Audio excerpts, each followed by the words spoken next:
Coming up next on Superstation WTBS, a Texas cowboy makes his mark on South America in the Americano. Then the Western adventure continues on High Chaparral, followed by Motor Week Illustrated, right here on Superstation. 83 Key West World Offshore Championship race is brought to you by Fabergé. Brute by Fabergé. Make today your Brute Day. And by Mercury Marine High Performance Division, a reputation built on performance. By Toyota, who reminds you it's a good feeling to buckle up for safety. By Mobil 2 Mobile Detergent Gasoline for your everyday driving needs. By Levi's Jeans, Cords, and Shirts for quality and style you can count on. And by Miller High Life, the best beer for the best time of the day. Welcome to Miller Time. From Key West, Florida, southernmost tip of the United States, I'm Ken Squire, along with some 40,000 spectators here, delighted to bring you the climax of one of America's fastest-growing motorsports, offshore powerboat racing. We're here at the start-finish line in Mallory Square, and working with me, a veteran of this offshore powerboat competition, survivor of a terrible crash in this same event just 2 years ago, Paula Aiken. Ken, this is what it all comes down to. We've had 9 races during the year. We've got something like 50 boats out there.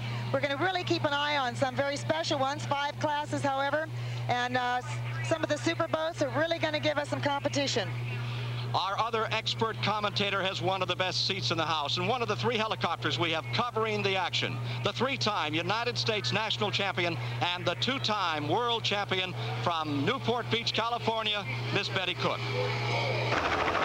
Somewhere between your life jacket and your belt buckle, you've got an awful lot of butterflies right about now. The most important race in your life is about to start. The world title is at stake. And you drift around counterclockwise in a race boat and wait and wait and wait. The activity right now is in the staging area, and covering the action there is the host of Motor Week Illustrated. Here's Dave Despain. There's a great deal of attention focused on the super boats in this race. 8 tons, 2,700 horsepower. Al Copeland, is brute strength the key to winning here today? I hope so. I certainly hope so. The boat stays together, we should win. What's your strategy? Well, we're just going to kind of hang in there and hang in about between first and third and see what happens, and then go for it when we need to. 9 miles from here is Sand Key Light. The boats make a critical, tight, exciting turn there, and that's where our reporter Jim Roller is standing by. Thank you very much, Ken. I'm at a great vantage point for this year's Offshore World Championship. It's called Sand Key. Checkpoint number 1. It's going to be the first turn on the course for these boats. They'll be crossing over the reef. That means they'll be going from water that's a little bit smoother into heavy seas. Could provide us with some great action. Back to you. And one of the boats expected to give us that great action is this 38-foot Cougar Cat with 2 700-horsepower motors. This is Joe Rodriguez out of Miami, Florida. His boat currently #1 in the UIM standings, the Union of International Motor Boating. There you see the Arneson boat is #2, Michelob Light is #3, and there is the boat that is highly touted to win it. And here's another of the challengers. Arneson Special #70 with driver Tony Garcia from San Francisco, California, and veteran throttleman Keith Hazel. This boat won in 1982 the APBA World Championship. He was the driver. All week long, he's been breaking records, 103.29 miles an hour. Well, there you see Tom Gentry out of Honolulu, Hawaii, the boat, the 1983 U.S. champion, 1982 world champion boat, the Michelob Light, an old-timer at the game, both the competitor at the controls as well as the machine itself. Peter Stuyvesant Special 21 with driver Ted Tolman from England, with veteran throttleman again Harold Smith. This is a great boat to watch out for. Ted Tolman is quite a competitor, and he's going to give those Americans a run for their money. One of the 5 nations represented Great Britain in this World Championship. Rothman, interesting man, 5'8", Renato Della Valle from Italy. He is the defending champion. He has come all the way across to defend his title, and he wants to take that back home to Italy with him really bad. The other nations beside Italy and Great Britain, Argentina, New Zealand, and the United States here. And here's the boat that everyone is talking about. 50 feet long, 4 700 horsepower motors. This is the Popeye boat from Louisiana. Al Copeland will be the driver of this monster of this midway. Al Copeland's boat will be something to watch today for sure. Merc Cruiser Special. Now this is George Morales. He's also one of those new unlimited boats. It's a 45-foot 6-inch Cougar. Has never been driven before, so we're going to keep an eye on him. 1983 U.S. champion driver. An enthusiast here. Better than 40,000 have turned out to see these 1983 World Championships at Key West. Some 200 miles will be covered. Here comes the pace boat, Jerry Burton in the Manhattan Express, bringing 11 competitors down to the line, looking for a start that'll get it underway. A thundering armada here, just about ready to overwhelm the starting line and start their assault of the World Championship. Let's go to Betty Cook in the USA #1 helicopter. The green flag's up, they've hit it, and now they're going. It's a race. A beautiful start. 11 boats breaking out of the start line, and let's see who's leading at this point. First boat out of the chalk is the Arneson boat. It's by far and away the quickest, I think. But I think, you know, everyone is going to sort of feel everyone else out to see how they want to run, how fast they want to push it. The Arneson Special number 70 has taken the lead, and that is San Francisco, California's Tony Garcia. Here comes Popeyes. Those big 4 700 horsepower engines beginning to throttle, beginning to roll, and he looks like he's on the move here. Meanwhile, also getting onto the hunt is the Arneson machine. They look like giant whales moving to over 100 miles per hour as they come to full song for the first time in the 1983 World Championship. Betty Cook, it looks like we may have a change of leadership here. Indeed, we do. Going out in front on the outside as the Popeyes boat had taken the lead momentarily. It is now the Arneson boat in the lead. Let's go to Betty Cook. You have another hazard out here, which you don't really count on having, and that's all of those lovely lobster traps. They have a habit of anchoring them to the bottom with lots of nylon line, and it certainly can chowder up a propeller. Nothing trapping these competitors right now. It's the Arneson boat on the outside. The big yellow boat, of course, is the Al Copeland Popeyes as they head down 9 miles toward that critical first turn of this 200-mile-plus event. Let's go to Jim Roller as they reach Sankey Point. Jim? Come in, Jim Roller. Ken Squire, here they come out to the first checkpoint, Sankey, and we've got a big group of boats together.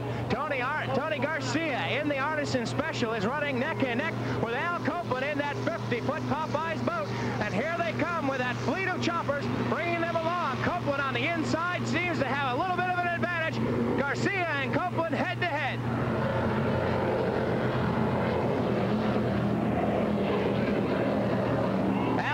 Number 19, that 50-foot Popeye Special with those 4 big Cruiser engines.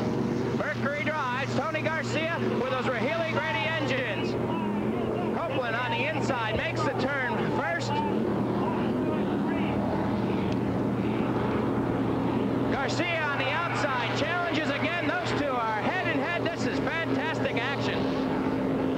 An incredible battle for the lead, cutting a gigantic swath around Sankey Light. There is the 16,000-pound Al Copeland boat, Popeyes, going out in front of the Arneson boat, 10,000 pounds there. And we'll be back with more of the action from Key West, Florida of the 1983 World Offshore Powerboat Race shortly.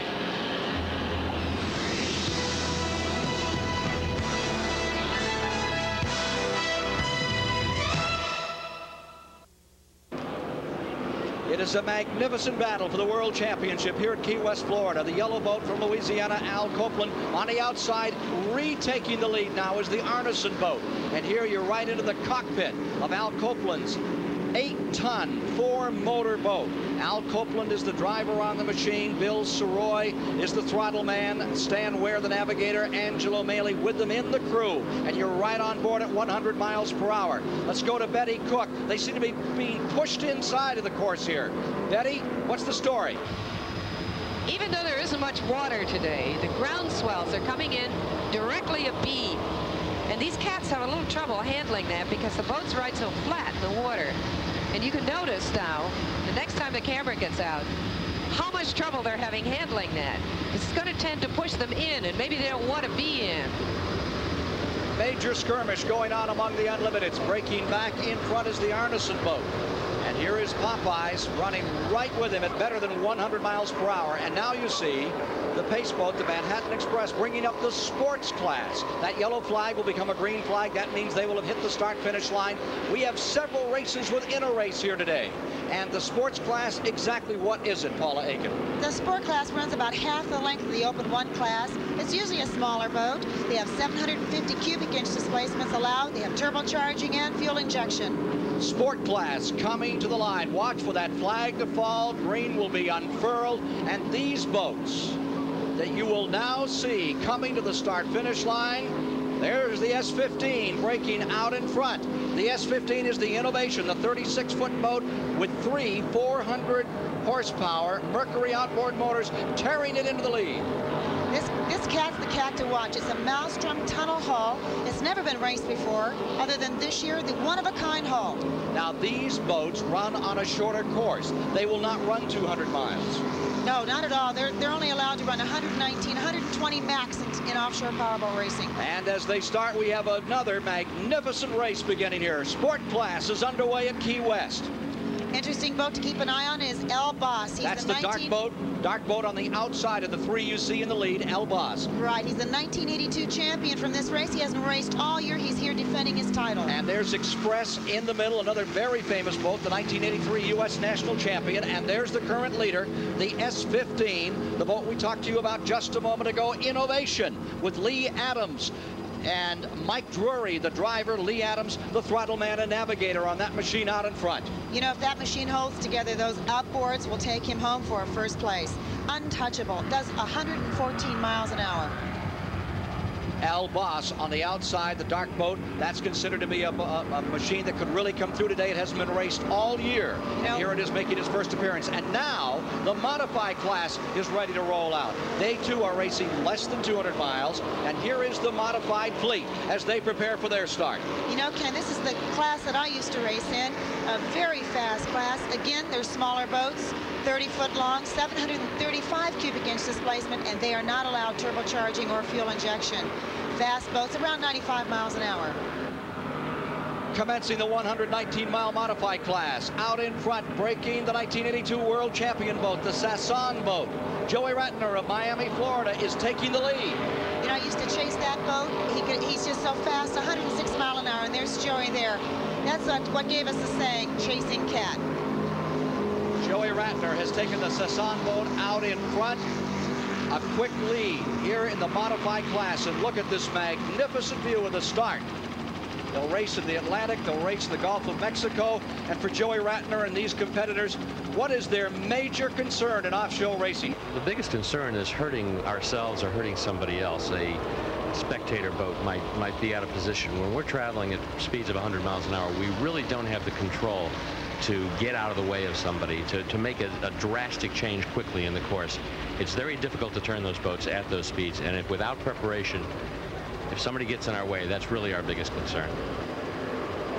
Meanwhile, in the open class, Al Copeland's Popeye Pepsi Challenger has a new challenger. The Aronson number 70 has fallen back, and that white and blue boat on the outside is Bernie Little's entry, driven by Tom Gentry. The Michelob Light Machine, 1983 U.S. champion boat, is going out in front of Copeland. There they are, running side by side another time. Just incredible competition here.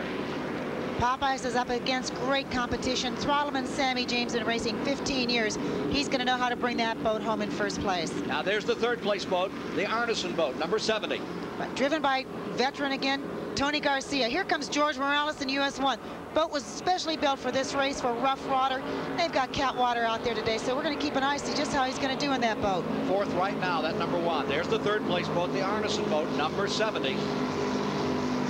Since 1980, 3 of these racers have lost their lives in offshore powerboat racing.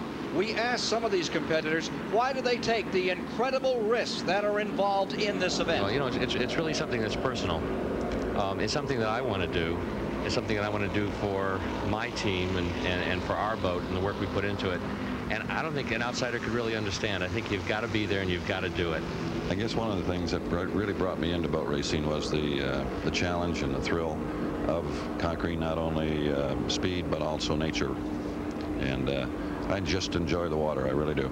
It's just the thrill of speed. It's the rush it gives you. It's the ability of conquering nature's element more so than any other sport. To me, it's a true freedom. You're out there. There are no speed limits. There's nothing to stop you. That boat is going to go as fast as those throttles and those motors are going to allow it. It's as much work and as much effort as you put in is the joy you're going to get out of it. As in all of motorsport, overcoming the fear and the danger, that's just some of the satisfaction here. And you know, Ken, it's man, woman, and machine against the elements. There's the challenger, currently #1 in the world standings. That's Joe Rodriguez and Jack Studeville, who throttled on the European circuit. Perhaps he's able to use some of that theory against him. We have a problem up here. That is taking place at Sand Key Light. The leader, Elba, seems to be in trouble. Let's go to Jim Roller. Ken, Willie Diaz has died in the water, and Butch Ryan, there you see him. S1 Express has just blown into the lead in the sport class. Diaz making his first appearance in 1983, a brand new boat. Maybe it wasn't as well prepared as he would have liked. It's cost him now. Butch Ryan is well on his way. Ken? The 1983 U.S. national champion in a 37-foot active cat. That is Henry Ryan, the driver from Detroit. Bruce Piatti, the throttle man. Now back in the open class. Look at that turn. Rothman, the Italian, he could really cut it in. He's probably got a good 4 or 5 second lead against Jerry Jacobi. That's the 1982 UIM world champion, Renato Della Valle, and he's out there defending his title. There's Jerry Jacobi right behind him in Super Brute. He's also world champion. He did it in 1981. Jacobi had problems earlier before the start today. Many thought he wouldn't be here by now. Here is that Italian boat trying to win the world title at Key West, Florida. We're down to those moments that decide it all for 1983. And we'll return with more of the action from Key West in the 1983 World Offshore Powerboat Championships in a moment.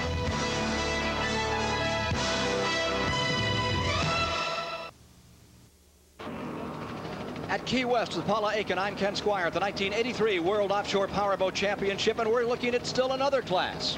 Ken, this is the Pro Stock class. This man is a real champion driver, I'll tell you. The Pro Stock basically is 735 cubic inch displacements. They've got cast iron intakes, and this is your basic stock class, something you might see in your backyard. Normal garden variety offshore powerboat. How much would that cost? Oh, $40,000, $50,000. I see. P27, there's another one in that class, and that's the local favorite, currently third overall, the John Carbonell boat that comes right out of Key West. Right, he's a favorite, and he knows all the shortcuts if there's any out there. John Carbonell, there he is. Now let's check in with the front three. Betty Cook is hovering over her new second place boat. It's Tony Garcia that is in second. Betty Cook, come in. I don't really think they're having a terribly smooth ride today. You know that every time you land, that's going to hurt, and there's nothing you can do about it. Very soon now, those three boats are going to come in close proximity to each other. The reason is that one has chosen to go outside of the reef, the others have decided to go inside the reef. But they get to a point where those two rub lines are going to converge. No matter what happens going inside the reef, you still have to face up to some of this rough water on the tongue of the ocean. From another helicopter, let's get a perspective on first and second place. There's Al Copeland's Popeyes, the leader, that big 4-engine boat, and the number 70, the Arneson Special, with Tony Garcia of San Francisco running in second place. You know, interesting here that Popeyes has taken the infamous shortcut, giving him the total lead, as you can see. Number 70 trying to close, and they will converge at Smith Shoal, according to the report by Betty Cook.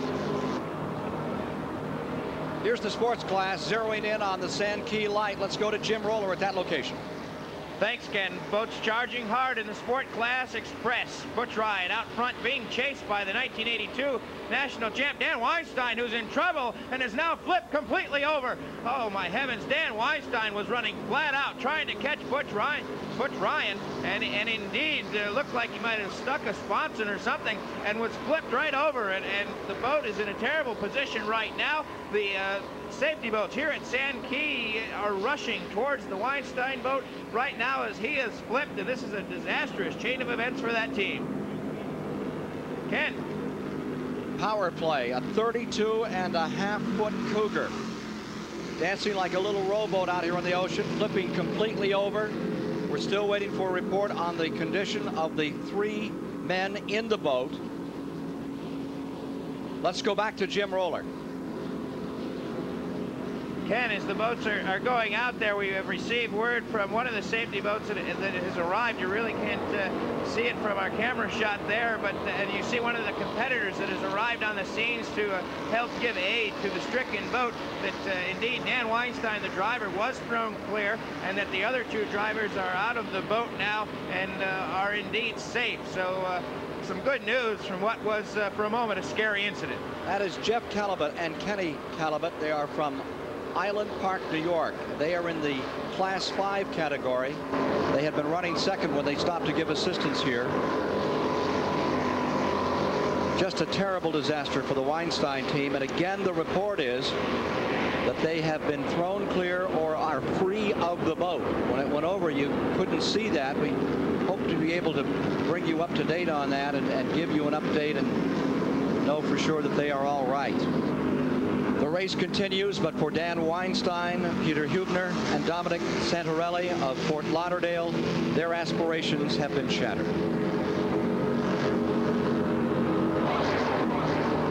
Number 17, the racer of the 1981 world champion driver, Jerry Jacoby, Super Brute. We asked him earlier what it took to win that world championship, and this is what he told us. Well, consistency in this sport, I think, is probably more important than maybe any other motorsport, because we don't have 15 or 20 races. We basically only have 8. To qualify and get into the World's Championship is a tough thing to do because of only 8 races. So after 2 or 3 you're behind. It's kind of tough to pick up to get your points so that you can get into the World's Championship. The Brute boat has had some problems here today, but it's back in the running another time. Number 17, Jacoby was down for a bit. Now we are back once again on the scene of the Weinstein crash, which took place at Sand Key Light, and I believe we're going to have an opportunity to see in a replay what happened to this craft as it flew into the air and went upside down. Paula Aiken. Ken, watch this. He's got the nose wet. She's flying up in the air, and she's coming down, catching a sponge, and that's it right there. And her natural thing is to go over. The other 2 men are off in the left-hand corner. 2 have flown out there. We heard later on the 3rd one was actually trapped in the boat for a while, but freed himself. Again, bad luck for Danny. Lots of debris around, but they're safe, and that's the most important thing. You know, it's tough getting back into racing after an accident. They were truly blessed. Incredible accident here in the 1983 World Championships at Key West, Florida. And we'll be back with more of the action of this, the race to decide it for 83, in a moment.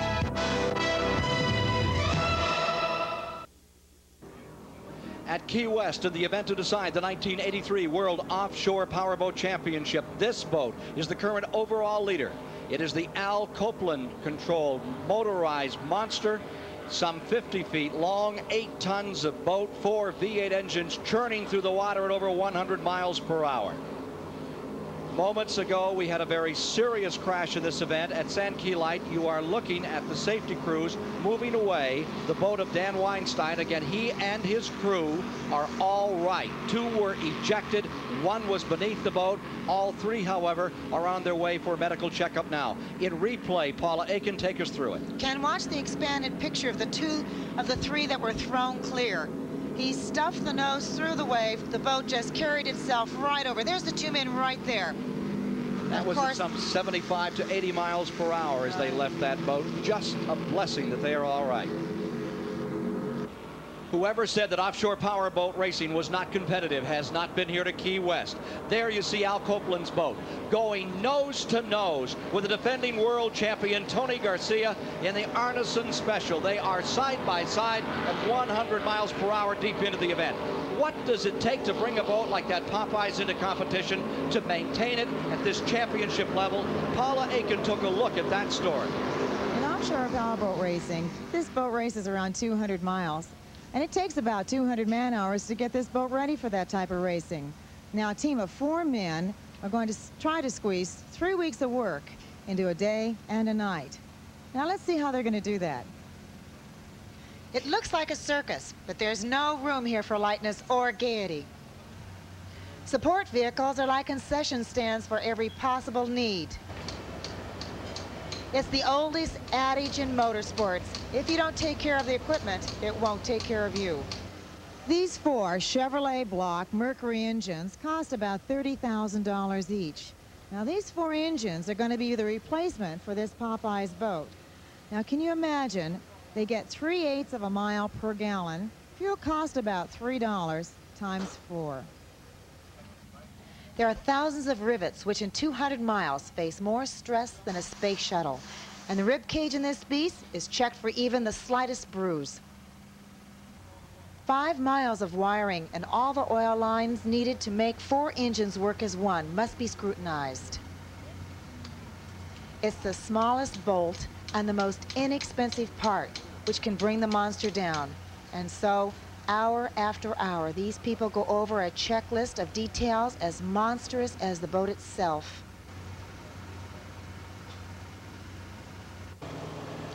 In this work, there is more than money involved. Offshore powerboat racing is not just motors and drives. It's just like any other form of motorsport. It's people. It's dedicated people, just like these.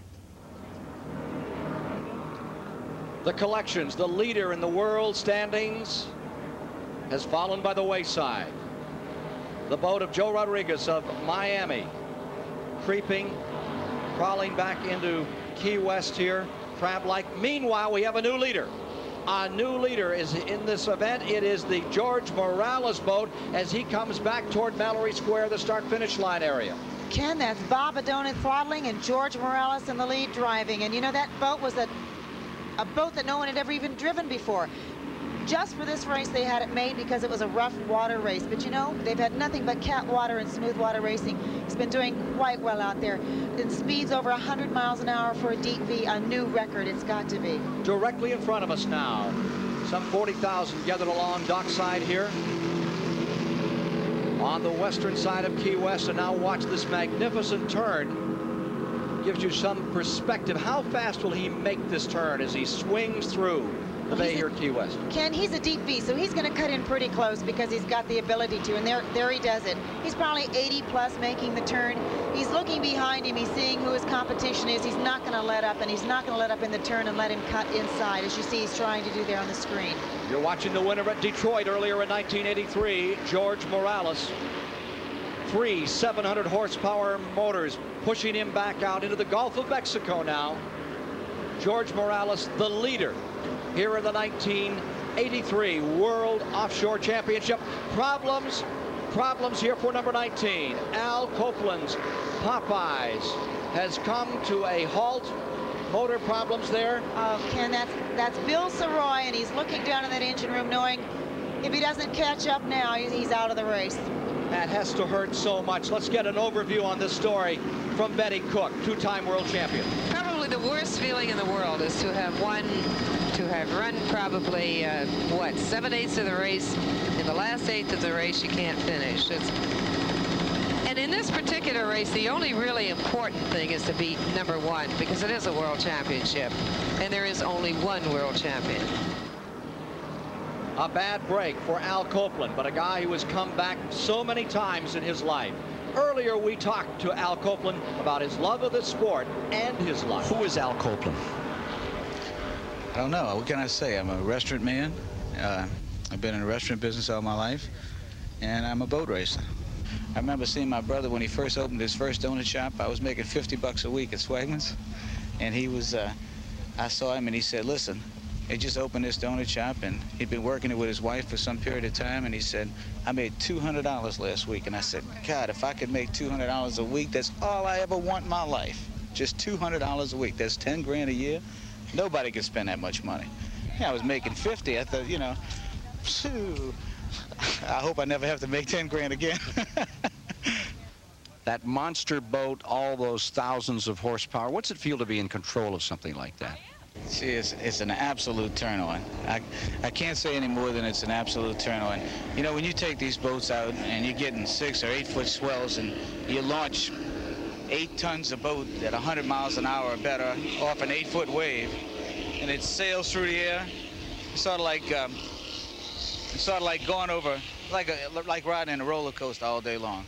Is Al Copeland the realization of the American dream? Well, I tell you what, if I had to dream about it, I couldn't make it any better. An emerging power in offshore competition, Al Copeland. Another new star of the game is George Morales. What attracts George Morales to this sport? It's the excitement of the challenge, the speed. You know, you don't have no other sport that you can have the same challenge than one you have in the seas. And so we are at the 11th hour, decision time of the 1983 World Championship. One of the unlimited boats, Morales coming by, waving to some of the congregation here today at Key West. Bob Adoni, veteran throttlman, Craig Mosley, navigator, expert team, and that's what it takes, teamwork. Well, we're down to it. The final moments upcoming of the great battle of 1983 to decide the World Championship in offshore powerboat racing.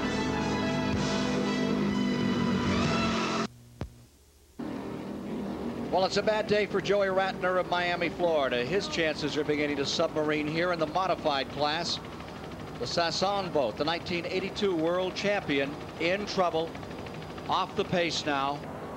And now we're back with the leaders another time. There's George Morales. He's in the lead, U.S. #1. That's Craig Motley looking behind just to see where the competition is. And there he is. That's Tony Garcia, number 70, right behind him there, giving him a run for his money. And, you know, he really is in first place, even though he's in second because of the way the points stand. That's right. We have a race to decide here and the World Championship as well. Now, there you see Morales. Just such a beautiful craft as it goes off that corner. They've got to be excited. It's a new boat, the way it's riding. And there you can see over 100 miles an hour. The helicopter's even having trouble keeping up with him.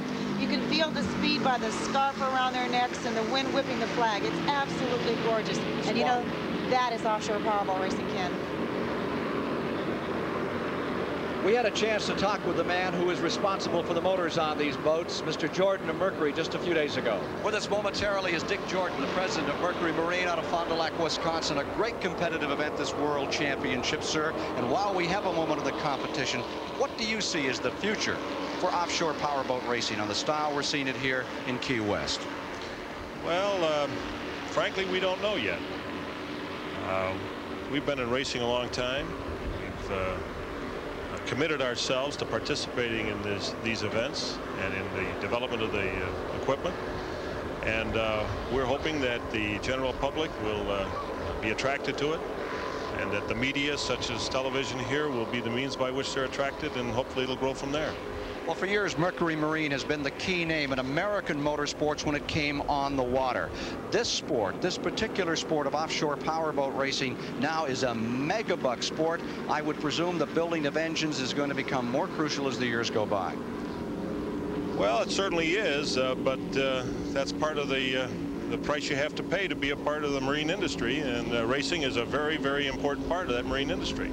Personal question here, Dick Jordan. Formula One boats, instituted in the United States 2 or 3 years ago, basically a European sport. Any chance that Mercury may take a second look at that part of the sport? Very good chance. Dick Jordan, president of Mercury Marine, here for the World Championships at Key West. Ken, there we've got Express S1. That's Butch Ryan. 37-foot active caddies in the lead, and look back there, Larry's looking back. He's the navigator. He's looking for the competition, and you know, I don't think he knows that power play is out of the race and has sunk. He's still looking for him. It's interesting to know what those people do inside the boat, and the two-time world champion, Betty Cook, took us inside of the Brute machine to give you an idea of just what it is that goes on in a boat. This cockpit is home to 3 people for 200 miles of an offshore powerboat race. I'm standing up, which is what they do. It's much the safest thing to do. Over here will be the navigator, without whom you cannot do. He sets the course for you, does the signaling. The only operation that he has to guide him is that compass. On a rough day, that compass doesn't stay still, moves all of the time. So he has to be a pretty good mathematician. He has a grab bar, which is the only thing that's going to keep him in the boat. he has timing devices. It's necessary to know exactly how long it takes to get from any one checkpoint to any other checkpoint, because if you're off course, you know at the end of a given period of time that you better begin to look at that stopwatch and look for that checkpoint. This is where the driver is. His only job is to drive, do what he's told, basically, by the navigator. But in the meantime, develop a high sensitivity to his throttle man. Now, throttle man's over here. He has control of the throttles, control of the trim of the boat. Throttle man must make very sure that when the boat is out of the water and in a trajectory, he comes off the throttles so as not to let the engines over rev. 2 seconds, 1 second, 1/10 of a second before that boat goes back in the water, it's got to be back on the throttles so that it gets the props bite, propel the boat forward. Now, the throttle man has a dual function. He's also, in many cases, the crew chief. The crew chief has to know accurately what's behind him in these engines here. Knowing that, he must watch all of these gauges. He must know what the fuel pressure is, he must know what oil pressure is, know what oil temperature is, because as soon as anything starts getting hot back there, it's probably a fairly good indication that you're going to have to do without one of these lovely big engines. Should any one of these gentlemen be thrown out, automatically a plug down here is pulled, and that automatically shuts the engines off, because prop cuts can hurt. And as you get tired, reactions slow down. The brain doesn't operate quite the way it does when you start the race. So you have to rely on some automatic creature comforts to help you through the last 25 miles. And that's that big cushion that is around her shoulders there. Two-time world champion Betty Cook, who has been one of the masters of this game.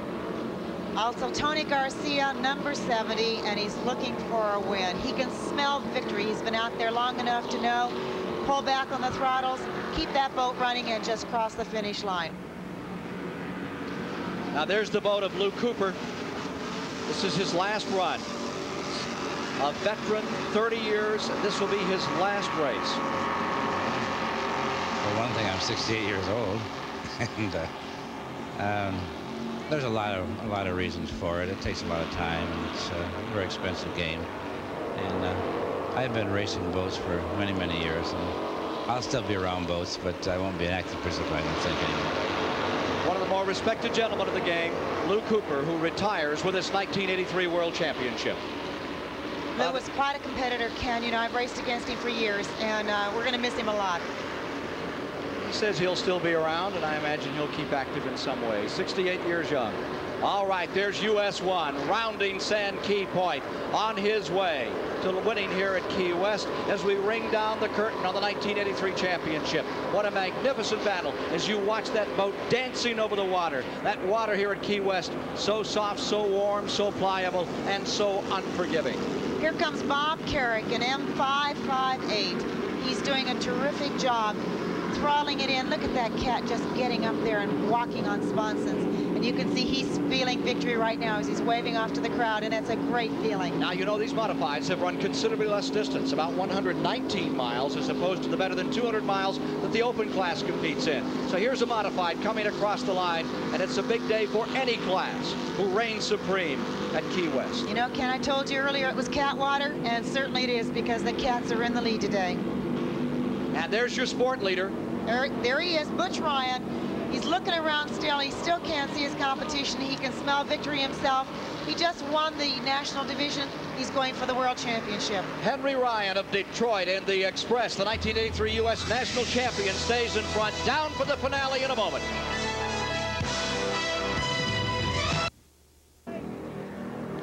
Flicking over the water, over the waves, like a giant water bug out of a science fiction thriller. This is US 1, George Morales.